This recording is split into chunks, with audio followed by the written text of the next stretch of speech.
Hello guys, welcome back to my YouTube channel Enable Website Design. In this video we are going to discuss how you can uninstall software in Windows 11.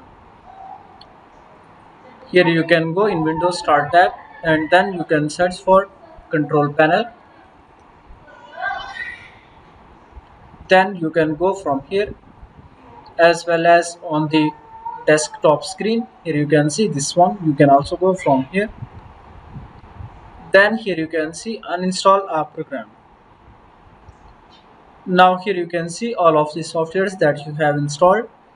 If you want to uninstall any of these, just you can click here and then here you can see uninstall, then click yes,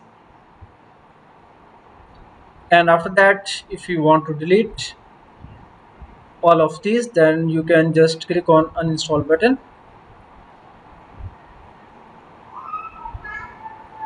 then click on close button. So guys, here you can see we have uninstalled OBS Studio. In this way you can uninstall any of the software in Windows 11.